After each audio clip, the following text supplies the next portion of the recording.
বন্ধুরা, এগুলো কিন্তু আমাদের পাপের ফসল। হ্যাঁ, বাঙালি এমনই অসভ্য মূর্খ জাতি যে এরা যে প্লেটে খায় সেই প্লেটে পায়খানা করে। দেখেন, হ্যাঁ, এখানে এই ধরনের সমস্যার সৃষ্টি হতো না, কারণ এরা যে কলকারখানার যে পরিত্যক্ত বজ্র, তারপরে হোটেলের যে উদ্ভিষ্ট, হ্যাঁ, এইগুলো কিন্তু তারা এখানে ফেলাইয়া একটা নারকীয় পরিবেশ সৃষ্টি করছে। দেখেন, এই হোটেলের যে এই বজ্রগুলো, কিন্তু এগুলো কিন্তু মহামূল্যবান জিনিস।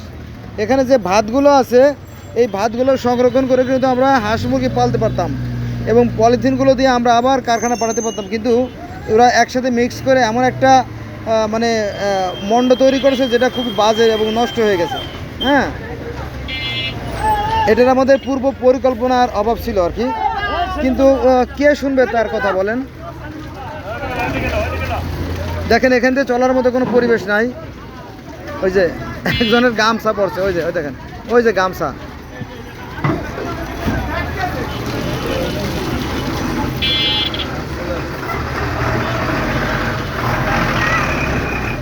এই দেখেন, এখান থেকে কিন্তু পানি নামার কথা, এই যে এখান থেকে, হ্যাঁ, কিন্তু দেখেন পানি নামতে গেলে আরও 3 ফুট পানি হইতে হবে এখানে।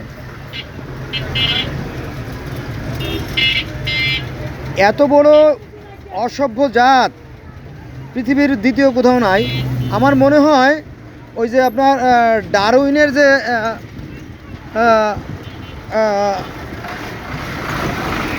তত্ত্ব, সেখানে বলা হয়েছে যে মানুষ আসছে বানর থেকে। আমার মনে হয় যে বাঙালিদের এক শ্রেণী আছে যারা বানর থেকে আসছে। কারণ আমরা হযরত দাউদ আলাইহিস সালামের একটা ঘটনা থেকে জানতে পারি যে একদল মানুষ বানর হয়ে গেছিল। তো একদল বানর যদি মানুষ হয়ে যায়, তাহলে একদল মানুষও বানর হয়ে গেছিল আর কি। দেখেন, নদী করে ফেলেছে, নদী।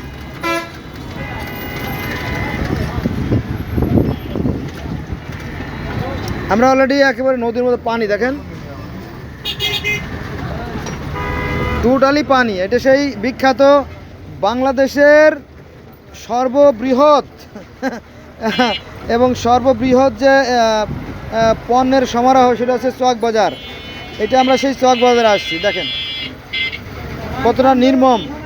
অথচ এই পানিগুলো কিন্তু আপনার এই দেওয়ালের সাইডে যে ছিদ্রগুলো আছে সেখান থেকে নেমে যাওয়ার কথা, কিন্তু একটা কুচক্রী, কিছু দুষ্ট লোক এখানে কাদা দিয়ে ওরা ওই পানিটাকে বন্ধ করে রাখছে। দেখেন, এই যে সামান্য একটু পানি,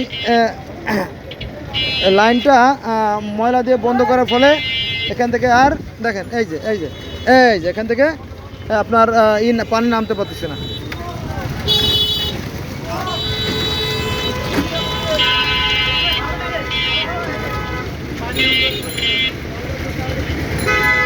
এটা কিন্তু এই দেখেন, এখানে পানি নামার ড্রেন, এই যে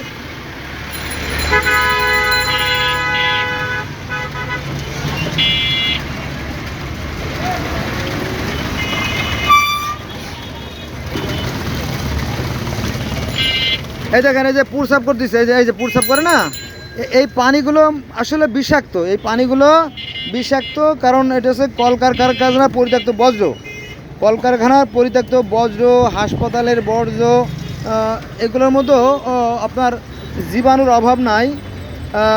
লক্ষ কোটি জীবাণুর সমারোহ এই ময়লার ভিতরে। ফলে এখানে পুরসাপ করার ফলে এখানকার সেই জীবাণুগুলো তার শরীরে প্রবেশ করে, নিজে তো আক্রান্ত হয়, তার পরিবারবর্গকেও কিন্তু ক্ষতির মধ্যে ফেলে দেয়।